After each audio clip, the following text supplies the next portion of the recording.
বিসমিল্লাহ। বাবা, আপনি আমার ১০ টাকার বদলে ৫০ টাকা দিয়েছেন বাবা। ৫০ টাকার নোট। বাবা, তামিম। কি হয়েছে আপনার? বাবা গো, আমি একটু চোখে কম দেখি বাবা। আমার ১০টা টাকা দিবেন। খুব খিদে লাগছে, একটু ভাত খাইতাম। দিবেন বাবা? বিসমিল্লাহ। বাবা, আপনি আমার ১০ টাকার বদলে ৫০ টাকা দিয়েছেন বাবা। ৫০ টাকার নোট। আমি পেট ভরে ভাত খাবো বাবা।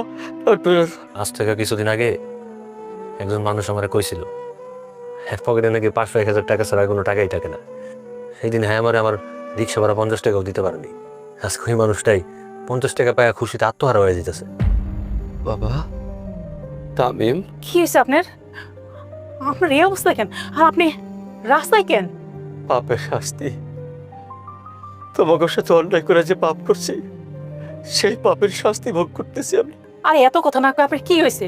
কোন না, কি হয়েছে আপনার? বাবা তানিম, তোর বোনরে একটা ভালো পোলা দেখে বিয়ে দিছিলাম। বিয়ের পর ভালোই চলতেছিল। হঠাৎ জানি কি হইলো, আমার সম্পত্তির উপরে ওই পোলার নজর পড়লো। সে আস্তে আস্তে কেমনে জানি আমার সমস্ত সম্পত্তি নিজের নামে করে নিল। তারপর আমার মায়াটারে গলা টিপে মাইরে ফেলে তার পরিবার নিয়ে বিদেশ চলে গেছে। এটা আপনি কি করলেন আব্বা? আব্বা আপনি আপনি ছিলেন একটা ভালো পোলার লগে বিয়ে দিতে পারেননি। আপনি পারবেন কেমনি? আপনার কাছে তো সবসময় মান সম্মান, স্ট্যাটাস, টাকা পয়সা এটি সবচেয়ে উপরে ছিল। আজকে যদি আমার বোনটার একটা দেখে শুনে ভালো পোলার হাতে তুলে দিতে পারতেন, আজকে আমার বোনটা বাচ্চা থাকতো। আমাদের সব দোষ আমার।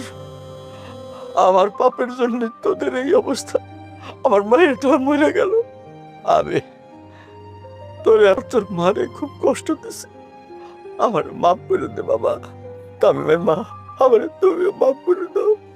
আমি আপনার মাফ করে দিছি। আর মাফ করার মালিক আল্লাহ। আপনি যেহেতু আপনার নিজের ভুলটা বুঝতে পারছেন, তাতেই আমরা খুশি। আব্বা এখন তো বুঝছেন সবকিছু হারে অন্তত একটু ঠিক হয়েছে আপনার।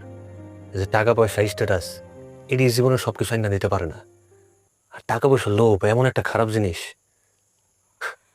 আমি আজকে এটা হারে হারে টের পাইতেছি আব্বা। তো মাফ করে দে বাবা। আবার মাফ করে দেওয়ার কিছু নেই। আপনি যে দিন শেষে আপনার ভুলটা বুঝতে পারছেন এটাই অনেক কিছু। আমার কাছে সবসময় আমার এই পরিবারটা মিলামিশা থাকুন, এটাই সবচাইতে বড় পাওয়া ছিল। আব্বা আইন, আপনাকে পোলা থাকতে আজকে পর থেকে আপনার কোনো চিন্তা নেই। আপনারা দুইজনই আমার লোক এখন আমার বাসায় যাবেন। চলো মা।